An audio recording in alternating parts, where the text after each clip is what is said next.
Today on ELN Morning. Singing in sync. Hear how Elon's a cappella groups are reviving their passion. Yak Attack. The social media app is causing chaos through anonymous posts. The road to Richmond.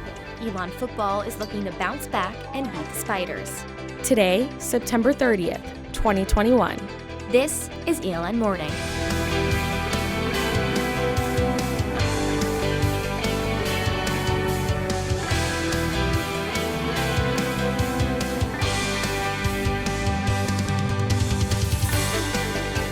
Hello and welcome to ELN Morning. I'm Ashlyn, DeLoughy. And I'm Naomi, Washington. Thanks for waking up with us. Tonight, Reverend Kirsten Boswell will officially be welcomed through a service held in the sacred space in Newman Lumen Pavilion. Since coming to Elon, Boswell has faced the death of a student and multiple trustees, along with COVID-19 policy changes. She says Elon is a wonderful environment to do difficult work in. I think that what I can say about Elon and about this time that we're in is that, we're in the midst of a crisis in many ways. Because of challenges campus is facing, Boswell encourages students to visit the Truett Center. She says it's a welcoming place that is available for everyone in the community, regardless of their religious beliefs. I'd love to meet anyone and everyone in the community. So it's an exciting time for me to be here, just starting out. And so I'd love to, to meet as many people as possible and to find out what their needs are, what the things are that they're struggling with. Boswell is the fourth person to hold the full-time chaplain role at Elon. Details of tonight's service and reception are on our website, elonnewsnetwork.com.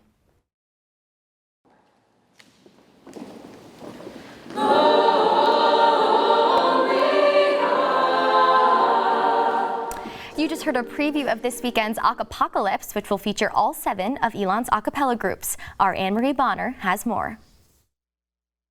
Returning to the stage.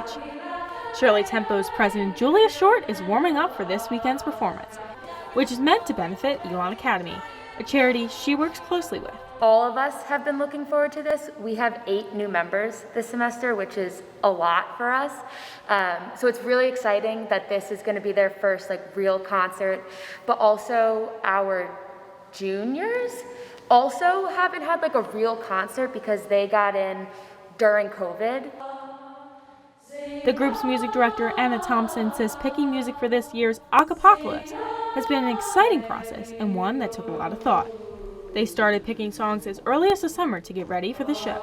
There's something so special, especially from when we performed in 2019, of walking out to a full audience and the lights are down and it's cheering and rumbling with the amount of people that are in the audience.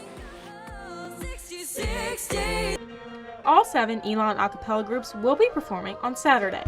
Vital Signs member Jack Mullen says he's ready to get back to what he loves. And there's a new sense of purpose. We had the absence of a goal in sophomore year.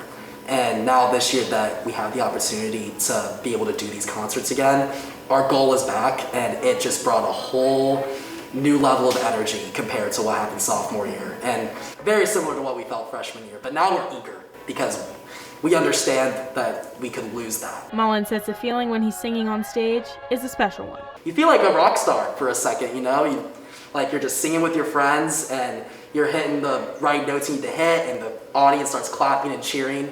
You're overwhelmed with just this feeling of satisfaction. Anne-Marie Bonner, ELN Morning. Tickets are on sale in the Mosley Student Center through tomorrow at 4 p.m. They're $8, but will also be sold for $10 at the door on Saturday. Also on Saturday, the football team is set to leave North Carolina for the first time this season to face the Richmond Spiders. Head coach Tony Trisciani says this weekend's game could be a close one, and there's not a lot of room for error. It's going to take some attention to detail and some execution, and we got to do the little things. We're a 1-3 football team that's 5 points away from being 3-1. Defensive lineman captain Tristan Cox says the team feels like they are better than their record. Keeping that mindset going forward and making the adjustments that we need to make and, not hitting the panic button. We have a good plan in play and we're going to stick to it. Our goals haven't changed, so just keeping at it and doing what we need to do.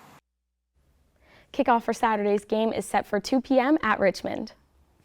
Final exams will be fully in person for the first time since the pandemic this semester, leaving students wondering how to prepare for paper tests. Sophomore Isabel Zori says exams after Thanksgiving break become a travel issue and a study issue. Like, none of us know how to study for exams anymore whatsoever. So I feel like having them in person, we should probably ease our way back into that. I feel like it'll be beneficial, at least on the learning side of things. More information on this year's exam schedule and Thanksgiving break can be found on our website, elonnewsnetwork.com. Coming up, how one Elon sophomore prepares to par for the course.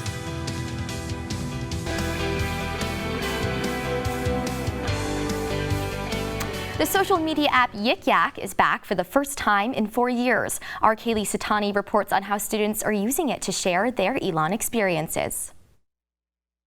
Elon students are using Yik Yak to comment on everything from the food to what they're doing over the weekend. But they're also using it to make comments that are considered harmful. Sophomore Ava Crawford says the content she sees can be intended as jokes, but says that they aren't always funny. I think it's a weird mix between, like, jokes that are kind of funny and you giggle and you upvote, and then actually mean things about sororities and people. Psychology professor Alyssa Solomon says reading something hurtful is just as bad as hearing it in person. Social media kind of hijacks existing psychological mechanisms and experiences. It's not that it's creating a whole new human experience, it's that it's basically optimized a way for us to engage in those things. Sophomore Allie Block says that she thinks that seeing a comment directed towards you in an anonymous setting can cause a dangerous effect on readers' mental health. Because you don't know who you don't know who the person who posted that comment is. It could be your friend, it could be someone you know, it could be someone you don't know. Some of the comments on the app involve more serious topics that could lead to someone getting hurt. And Crawford says that by being anonymous, there's no way for those people posting those comments to get the help if they need it. People can reply on Yik Yak and be like, oh, I'm so sorry, I'm here for you. But there's really no meaning to that, because who is there for you? It's like an emoji, basically. Both Crawford and Block agree that the app, when used the wrong way, can cause a detrimental effect on students' health, and warn people that if the app becomes too harmful, to delete it. Kaylee Satani, ELN Morning. To fill out an anonymous report to seek help, go to the Student Care and Outreach page on the university's website. The link to that page is on our website, elonnewsnetwork.com. As men's golf prepares for its first home tournament of the year, sophomore from Spain, Pedro Rabadon, is beginning his first normal season of college golf. He says he adjusted to the COVID-19 pandemic and living in the U.S. at the same time. Rabadon says at first the transition was difficult. More about the time it is here and the time it is at home, because right now I get done with playing and I can't call my parents because they're asleep, but at home I would be able to do that. So. Head coach Don Hill says he's proud of the effort that Rabadon has made and that he continues to improve socially, academically, and on the golf course. You're coming half a world away, and you're coming into a competitive environment where everybody wants to play, everybody wants to compete, and then you throw COVID on top of it, and coming in expecting to play in the fall, not having a fall season, not really being able to having the chance to play until March, made for a little bit of a long year. Hill says that Rabadon will be playing in the team's home opener October 11th and 12th. For more on Rabadon, be sure to grab an edition of next week's Pendulum.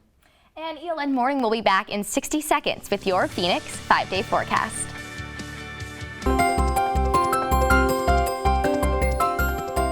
And we have your Phoenix 5-day forecast right here for you in our studio.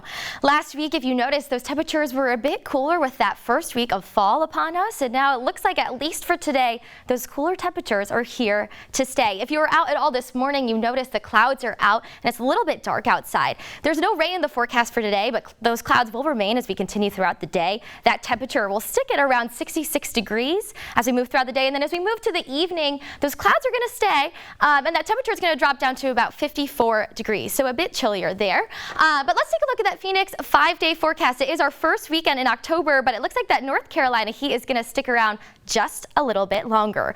Tomorrow, the temperature is going to be at a high of 78 degrees and a low of 56, with that sun out to stay. Going into Saturday and Sunday, you'll see temperatures are at 82 degrees and then 84 degrees, so we're at that low 80 range. And then moving on to Monday and Tuesday, it's going to get a bit cloudy, and that temperature is going to be back to 78 degrees. So all throughout the evening, you'll notice, though, Naomi, that those temperatures at 56, 60 degrees, so we're getting a little bit cooler in the evening, but during the day, that sun is out and the temperatures are still warmer for October.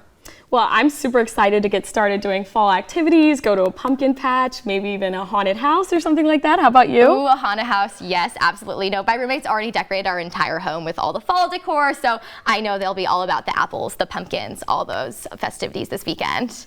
I also really like that when I head to class in the morning, like I'm in a hoodie and I'm feeling warm, I'm feeling the cool breezy air, and then when I come out of class, it's like hot again, so I can shed that hoodie and really enjoy the sun. I know, it feels like in those mornings, the fall weather is starting to come upon us. Hoodie weather is also around the corner, which I always love. It's just so nice and cozy.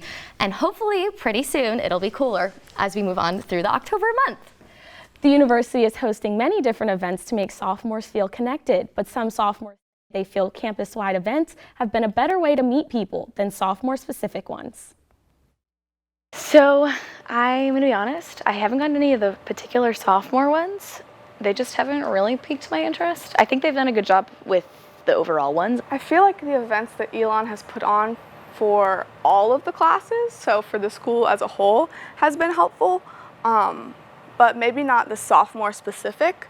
Like the sub events have been really nice to meet people. I've attended a lot of the late night events, and I definitely think it's a good place to meet people. The nighttime events have been good, but I feel like the sophomore class could be doing a little bit more.